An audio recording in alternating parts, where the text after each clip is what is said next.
Hello everyone, very good evening on our channel. स्वागत करते हैं हम आपका आप सभी का एक नए सेशन के साथ। आज के सेशन में हम डिस्कस करने वाले हैं एक इम्पॉर्टेंट वैकेंसी को। मध्य प्रदेश कर्मचारी चयन मंडल द्वारा एक नई वैकेंसी लाई गई है, जो कि एक ग्रुप समूह 2 उप समूह 3 की।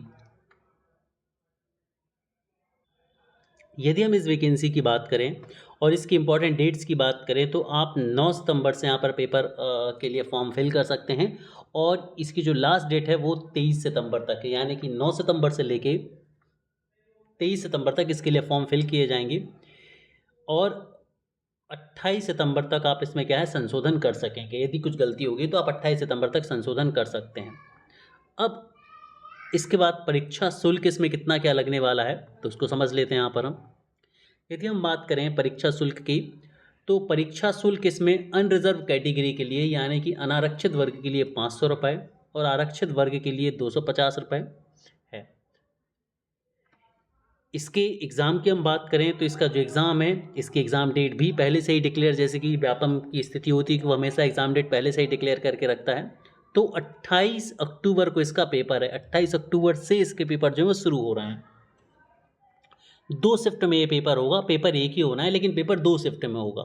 ठीक है, एक मॉर्निंग शिफ्ट होगी और एक इवनिंग शिफ्ट होगी, यानी कि एक दिन में 2 शिफ्ट हुआ करेंगी। मॉर्निंग शिफ्ट जो है वो 9 बजे से शुरू होगी और पेपर 9 बजे से 12 बजे तक चलेगा। सिमिलरली अगली जो शिफ्ट होगी यहाँ पर पेपर 3 बजे से लेकर शाम को 6 बजे तक चलेगा, यानी कि 3 घंटे का यहाँ पर पेपर होने वाला है। अब यहाँ पर कई सारी वैकेंसीज़ हैं, अलग अलग डिपार्टमेंट में वैकेंसीज निकली हैं, कुछ में कम कुछ में ज़्यादा। तो अब हम एक एक करके सारी वैकेंसीज़ को समझने वाले हैं। यहाँ पर वैकेंसीज़ को समझे उससे पहले यहाँ पर हम एज क्राइटेरिया को समझ लेते हैं, क्योंकि देखिए जो क्वालिफ़िकेशन है वो तो सभी में अलग अलग होंगी, लेकिन एज के क्राइटेरिया को हम समझ लेते हैं कि जो उम्र है वो 18 वर्ष से 40 वर्ष होनी चाहिए और ये अनरिजर्व कैटेगरी के लिए है, अनारक्षित वर्ग के लिए है। इसके अलावा ओबीसी, एससी, एसटी, इन सभी के लिए जो है वो जो रिलैक्सेशन मिलते हैं वो सभी मिलेंगे। लेकिन यदि आप एक ऐसे स्टूडेंट हैं जो एमपी के बाहर के हैं तो फिर आप किसी भी कैटेगरी से क्यों ना आए, आपको किसी भी तरह की छूट नहीं मिलेगी, आपको अनरिजर्व कैटेगरी में ही लिया जाएगा। अब यदि यहाँ पर हम वैकेंसीज़ की बात करें तो हम यहाँ देख सकते हैं कि अलग अलग डिपार्टमेंट में अलग अलग कैटेगरी की वैकेंसीज़ हैं। जैसे कि यहाँ पर आप देख सकते हैं रेशम मंत्रालय में है, ठीक है, सीधी भर्ती है, कनिष्ठ रेशम निरीक्षक की है, फील्ड ऑफिसर की है, टेक्नीशियन की है, लैब टेक्नीशियन की है, प्रबंधक की है, प्रोग्रामर की है, डेटा एंट्री ऑपरेटर की है। तो ये कॉमन 4-5 तरह की वैकेंसीज़ हैं जो लगभग अलग अलग डिपार्टमेंट में हमें रिपीट होती हुई दिखेंगी। और यहाँ पर इनकी ब्रेकअप दिया हुआ है कि भाई किस कैटेगरी में कितनी वैकेंसीज है। तो आप यहाँ पर देख सकते हैं एक काफ़ी लंबी लिस्ट है और इस लिस्ट को पूरा का पूरा इस वीडियो में बता पाना पॉसिबल नहीं है। तो अलग अलग डिपार्टमेंट में जो हैं वो वैकेंसीज़ हैं, ठीक है। जैसे कि निरीक्षक की हम बात करें, प्रबंधक की हम बात करें, जूनियर इंजीनियर टाइप की भी कुछ वैकेंसीज़ हैं जो जूनियर इंजीनियर के नाम से तो नहीं है लेकिन कनिष्ठ प्रयोगशाला सहायक या प्रयोगशाला का सहायक, इस तरह की वैकेंसीज़ हमें यहाँ पर देखने को मिल रही हैं अलग अलग डिपार्टमेंट में, ठीक है। अब यहाँ पर हम बात करेंगे सेपरेट वैकेंसीज़ के ब्रेकअप की, ठीक है। तो आप यहाँ देख सकते हैं कि जैसे सीधी भर्ती है कनिष्ठ रेशम निरीक्षक, ये 25,300 से लेकर 80,500 तक का पे बैंड है इसका। अब मैं एक एक वैकेंसी को बता दूंगा, ये वैकेंसी बार बार रिपीट होगी तो सब नहीं देखेंगे। तो यदि हम कनिष्ठ रेशम की बात करें तो कुल पद 28 हैं। यहाँ पर कितने पद देखने को मिल रहा है हमें? कुल पद यहाँ पर हम देख रहे हैं कि भाई 28 पद हैं। इसमें अनरिजर्व के लिए 5 हैं और ये अलग अलग कैटेगरी के लिए, जैसे कि ईडब्ल्यूएस के लिए 1 है, अनारक्षित के लिए, एससी के लिए 3 है, एसटी के लिए 4 है, ओबीसी के लिए 5 हैं। अब यहाँ पर बात करें एजुकेशनल क्वालिफिकेशन की तो जीव विज्ञान में आपसे क्या मांगी गई है? ग्रेजुएशन मांगी गई है और कंप्यूटर संचालन का आपसे ज्ञान मांगा गया है, यानी कि बेसिक कंप्यूटर का नॉलेज मांगा गया है, ठीक है। इसके बाद अगली वैकेंसी की हम बात करें तो फील्ड ऑफिसर की है। तो फील्ड ऑफिसर की 36,200 पेमेंट की वैकेंसी है और यहाँ पर आपसे सिर्फ और सिर्फ जीव विज्ञान में यानी कि बायोलॉजी में आप या फिर एग्रीकल्चरल साइंस में आपसे क्या मांगी गई है? डिग्री मांगी गई है, ठीक है। तो फिर अगेन वही बात कि भाई चीज़ें ठीक हैं, कोई ज़्यादा समस्या है नहीं यहाँ पर।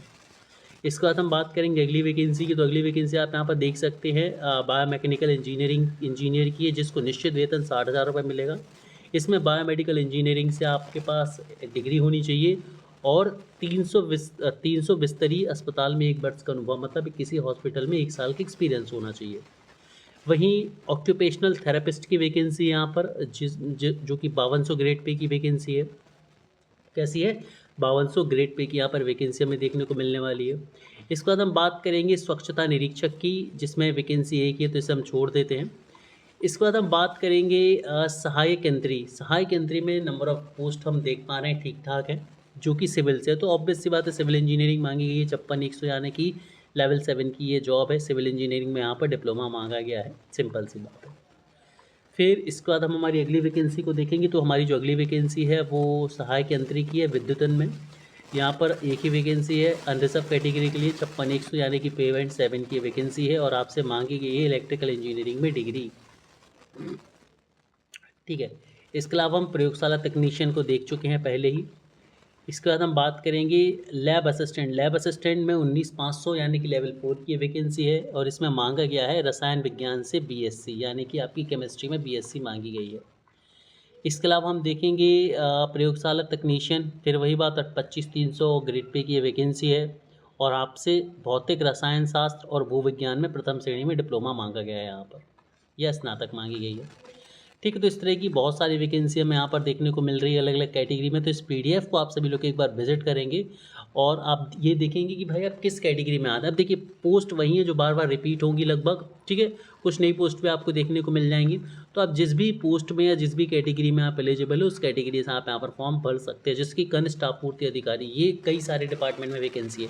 मतलब ऐसा नहीं है वैकेंसी कि भाई सिर्फ एक जगह दी है कि सर ये सिर्फ 43 वैकेंसी, नहीं, ये कहाँ पर वैकेंसी देखने को मिल रही है, ये आपको किसी अलग भोपाल में वैकेंसी देखने को मिलेंगी, फिर रीवा की अलग से दी होंगी। तो ऐसे सेम वैकेंसी 2-3 बार या 2-3 अलग अलग डिपार्टमेंट में, तो 2-3 अलग बार आपको देखने को मिलेगी। तो ये कन्फ्यूज़ नहीं होना है कि यहाँ पर कनिष्ठ आपूर्ति की 43 वैकेंसी है तो 43 ही नहीं, ये 43 वैकेंसी आपको कहाँ पर दी गई हैं आप देख सकते हैं। ये जो 43 वैकेंसी दी गई हैं ये खाद्य नागरिक आपूर्ति एवं उपभोक्ता संचालनालय भोपाल के लिए है। हो सकता है इसके अलावा इंदौर के लिए भी वैकेंसी दी हो नीचे, हो सकता है रीवा के लिए भी दी हो, जो कि दी हैं, बिल्कुल दी हैं। ठीक है, तो यहाँ पर वैकेंसीज अच्छे खासे नंबर में है। तो मैं सभी लोगों से बोलूँगा कि इस रिक्रूटमेंट को आप एक बार बहुत डिटेल में विजिट करेंगे, और जो वैकेंसी आपके काम की, आप उन वैकेंसी को जो है वो फिल करेंगे, और उनकी तैयारी आप कर सकते हैं। ठीक है, अब बात करेंगे कि इसका पेपर कैसा होने वाला है। अगली वैकेंसी है निरीक्षक नापतौल की, जिसमें 29 पद हैं, 28,700 की वेतन पे बैंड है, और इसमें सिर्फ आपसे क्या मांगा गया है कि जहाँ पर स्नातक जिसमें भौतिक एक विषय के रूप में हो आपका। ठीक है, तो भौतिकी यदि एक विषय के रूप में हो, 3 वर्ष का कार्य अनुभव यहाँ पर मांगा गया है। ठीक है, चलिए आगे बढ़ते हैं, और अब हम ये देखते हैं कि भाई इसका पेपर पैटर्न क्या रहने वाला है। ठीक है, तो अब यहाँ पर हम परीक्षा के पाठ्यक्रम को समझें, तो यहाँ पर केवल एक पेपर होने वाला है, केवल और केवल एक पेपर यहाँ पर होने वाला है। ये पेपर 200 नंबर का होगा, और इसमें 200 ही क्वेश्चन आएंगे, यानी कि हर एक क्वेश्चन 1 नंबर का होगा, और कोई भी नेगेटिव मार्किंग नहीं होगी। तो पहली चीज़ 200 नंबर का पेपर है, 200 क्वेश्चन है, कोई भी नेगेटिव मार्किंग नहीं है। अब इस 200 नंबर के पेपर में 100-100 नंबर के 2 सेक्शन आपको देखने को मिलेंगे। 100-100 नंबर के 2 सेक्शन आपको देखने को मिलेंगे। पहला सेक्शन है जिसमें आपको सामान्य ज्ञान, सामान्य विज्ञान, सामान्य हिंदी, सामान्य अंग्रेजी, सामान्य गणित, कंप्यूटर, जीके, ये सभी चीज़ें देखने को मिलने वाली, यानी कि ये 8 सेक्शन देखने को मिलने वाले हैं आपको। GK, GS, Hindi, English, computer, current affair, maths और रीजनिंग। इसके अलावा जो 100 क्वेश्चन होंगे वो संबंधित विषय के होंगे, यानी कि आपने जो भी पोस्ट भरी होगी उस पोस्ट के लिए जो शैक्षणिक योग्यता होगी, जो एजुकेशनल क्वालिफ़िकेशन होगी, उस एजुकेशनल क्वालिफ़िकेशन में जिन सब्जेक्ट का जिक्र किया गया होगा, आपको उन सब्जेक्ट में स्पेशलाइज्ड होना पड़ेगा। ठीक है, आई गेस सभी को ये चीज़ें क्लियर हो गई होंगी। तो ये एक इम्पॉर्टेंट रिक्रूटमेंट है, तो आप सभी लोग जो भी एलिजिबल हों इसका फॉर्म जरूर भरें। वैकेंसी अच्छी है, पेपर एक ही होना है, हालांकि वैकेंसीज़ कम हैं, आप लिमिटेड वैकेंसीज़ में ही एप्लीकेबल हो सकेंगे, लेकिन यदि आप एलिजिबल हैं तो प्लीज़ उस फॉर्म को ज़रूर भरें, वैकेंसी बहुत हेल्पफुल है। तो इस एक नोट के साथ आज की क्लास को हम यहीं ख़त्म करते हैं। फ्री कोर्सेज़ के लिए नॉलेज स्काई को और हमारे अचीवर्स चैनल को सब्सक्राइब जरूर करके रखें।